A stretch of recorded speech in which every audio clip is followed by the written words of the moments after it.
both of us, right? Yes. Okay. Should I not be holding it here? No, that's fine. Okay.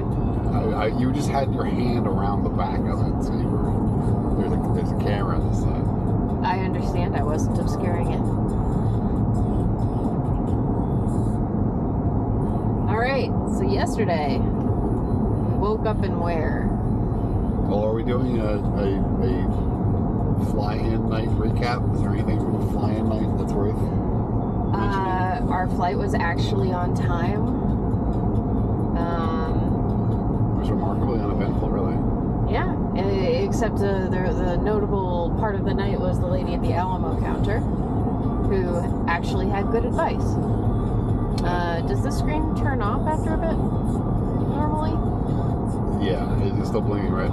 It's still blinking red. Okay. Yeah, I think it just doesn't use the battery. Alright. But she had some recommendations when she heard we were going to Arches. And you asked her about the waterfalls, right? Yeah. Yeah, and she said Idaho Falls was not worth staying at. That Twin Falls was worth going to see, but that was so far out of your way, there's no way you're going there. Unbeknownst to her, it was literally our plan. Well, We're insane people. we. Totally we. So we drove to Del Taco as soon as we landed, as soon as we got the car. Getting the car was also uneventful. You will notice that we're definitely driving a full-sized hybrid, definitely not a Jeep Grand Cherokee, which is supposedly hybrid, but I believe it is hybrid in the way that it is half electric, half. So if we found like a Tesla charging station, we could charge it, which we have not done yet. So the MPG savings are not there, but there are a couple things that we were thinking about doing maybe that A Jeep wouldn't be a bad thing. that having the higher clearance is a better idea. So we're not that sad. So yeah, once we landed, we drove to Del Taco, had our first Del Taco meal, and then our plan was the next day was we were going to make our way up towards the waterfalls in Idaho. So but we decided that we were also going to see Bonneville Salt Flats, so we were going to drive most of the way out there under the cover of darkness, and then we'd wake up and be there, and then we could continue our trip. So we found a place in Wendover, and we stayed there. It was fine. It was fine except for the fact that they had these awful citrus flavored like shampoo things, and you know every. I thought you were going to talk about the continental breakfast and the vaguely citrus flavored quote unquote orange juice. That was all. That was the. They had all sorts of citrus problems. Citrus was their major issue, but all the hotels these days don't have the little handout versions anymore. They just have like a full dispenser on the wall. I want to say all three of the dispensers in our shower are either broken or empty, or both. So it was very difficult, and we had not yet made our typical stop at a grocery store to get actual shampoo that is not terrible. So we were not feeling particularly clean yesterday. But there also was the problem at the Continental Breakfast where the orange juice dispenser ran out of the orange part of the juice. Yeah, so it was water that was not tasty because it had like a 10% hint of orange juice. It just wasn't a good combination. It also sort of tasted like orange rind. Yeah, it wasn't good. Also, most of their fruit was really gross. Mm-hmm. I think your orange was okay, except for the fact that it was literally a bag of seeds with a tiny bit of orange in it. But as we were leaving, I'm like, I'm going to grab an apple, and I looked at all the apples, and they were all kind of like they were not good-looking apples. I picked the best-looking one, and then as I was walking away, I was sort of like gripping them a little bit, like this is squeezing in a way I would not anticipate an apple squeezing. So we ended up leaving that apple in the bedroom for. We haven't left anything behind yet that we can recall, so that's good.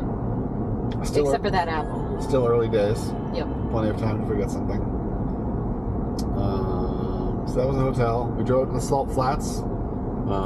There was A race going on. there was some sort of it was semi-restricted. So there was some sort of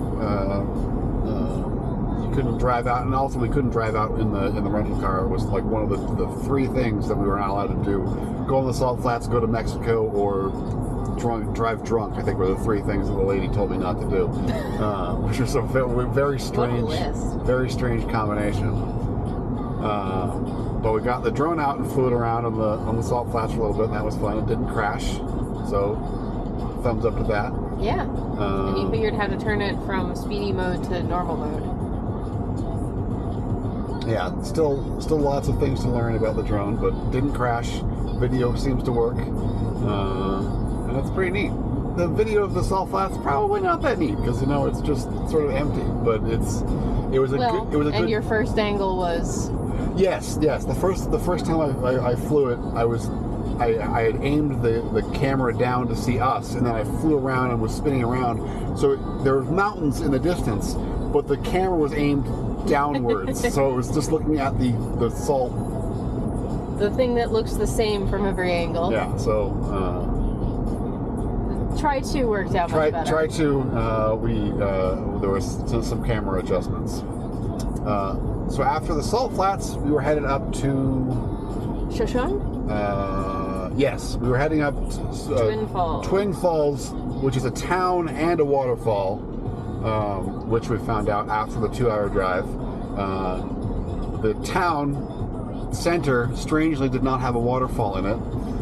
So then we recalculated and saw that the main fall that people go to look at is the one in Shoshone Falls, which was about 15 minutes from where we were in Twin Falls. And we figured, well, we may as well see that one first, and then we can decide if we want it, because there are a bunch of it. There are like 10 or 14 or something of other waterfalls in the immediate area. But we figured we'd go to that one.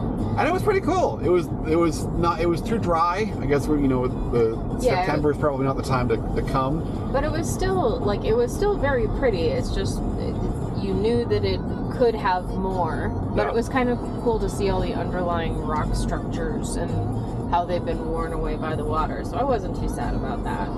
It was a very pretty view. And after that, we decided we were sort of hemming and hawing over whether we were just going to leave and go towards Idaho Falls as a stopping point for today for getting to Yellowstone, or if we were going to go see another waterfall. But we found one, Perrine Cooley Falls, I think, and it was effectively on the way to getting to the highway to going up to Idaho Falls. So we figured, well, we may as well. It was like a 0.2 mile hike up to this waterfall. Like, that's probably worth seeing just to get out of the car and stretch a little bit, because like what we've seen at Shoshone Falls, we basically just got out the car and we were there, so there was no strenuousness to it. So we wanted to get a few steps in. So we drove over, and as we're turning down these really deep switchback like highway road, it's like, congratulations, you've arrived. And we're like, there's nowhere to stop here. What are you talking about? This is literally the side of the road where it's twisting back and forth. So at the bottom of the switchbacks, we turned left and we found a little place where we could pull off. And we could see the waterfall. So we're like, oh, I guess we can walk up from this way. We saw what we thought was a path. And it sort of worked. We were able to climb up it. It was. I was a little concerned about what it would be like going down it. It was very scrambly because, as it turns out, when we were in the little parking spot that we were in, which probably wasn't a legitimate parking spot, it was just a bunch of people stopped. If you went to the right, there was a very low grade, just sort of calmly walk up. If you went to the left, it was straight along the ground and then like 45-degree vertical up to the spot. So we were happy to have the easier way on the way back and the way down. But when we got up there, yeah, it was super cool because you actually could go directly under the waterfall, and the other video on this will show us getting very wet going under the waterfall.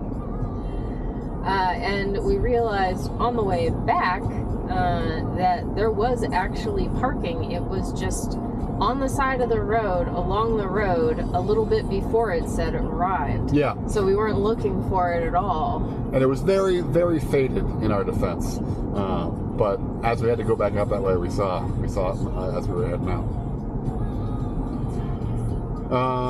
So at that point, our plan was we were deciding if we were going to go to Idaho Falls as our stopping point.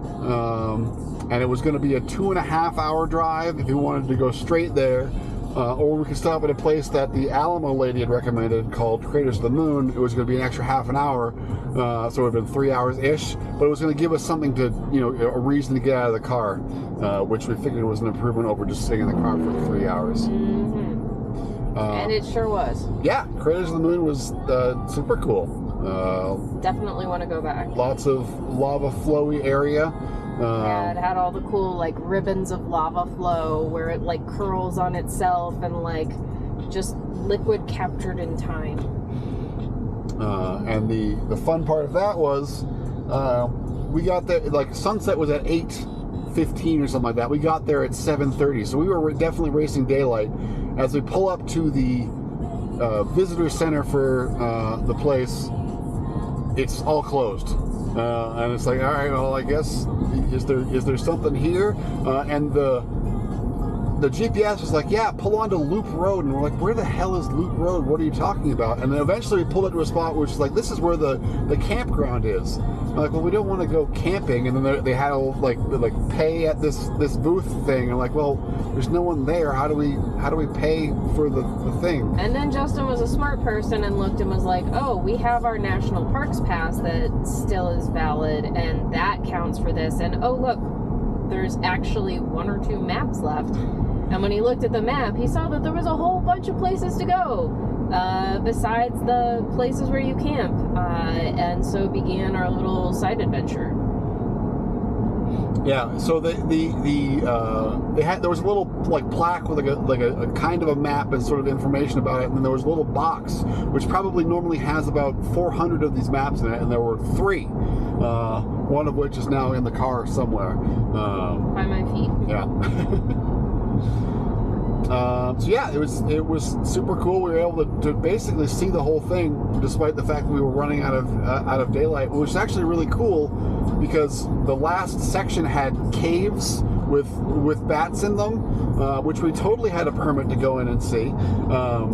But in the very end of it, as it was just being dark around us, you sort of go down into these lava caves, basically, and the actual trail at the very end was, go take this ladder and stairs down into the darkness, and then travel 800 feet underground through this maze, and then come out the other side, yeah. Which we felt was probably a not optimal decision when it was already dark out, so we did not end up doing that. Also, we had the problem of we were doing the nav on my phone, and surprisingly there was literally 0 signal in the lava caves, so we didn't want to cancel the route on my phone, so I had no way of turning my phone into a flashlight to be able to see better. So we were underground was sort of out of the question.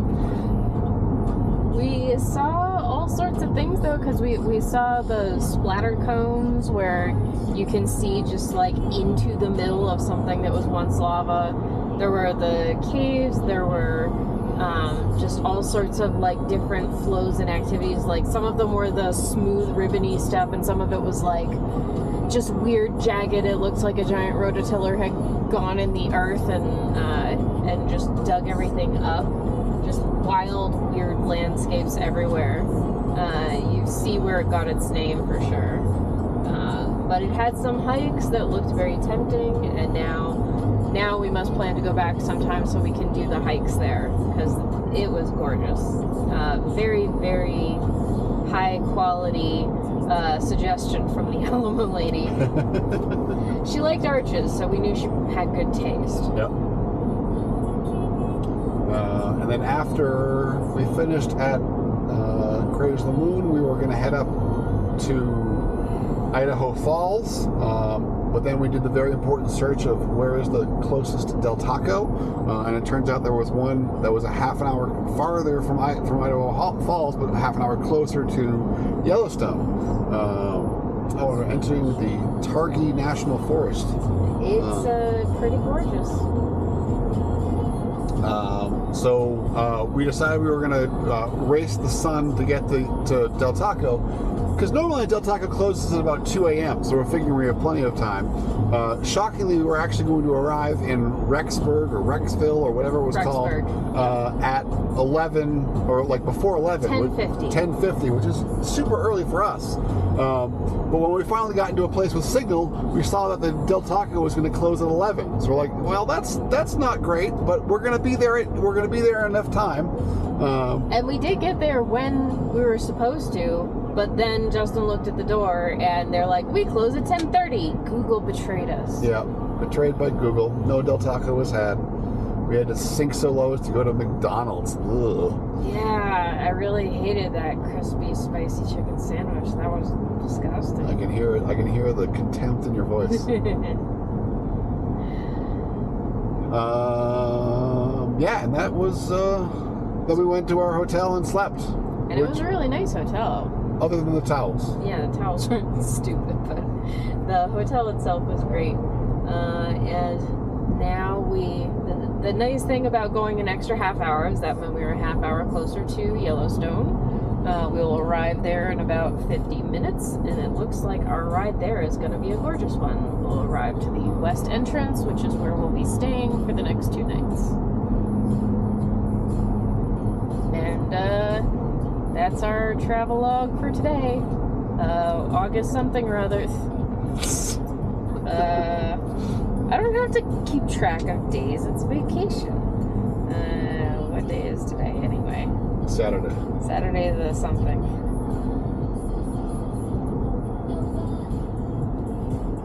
Saturday the 24th of August, 2024. Bye. Bye. Toodles. Is that too worky?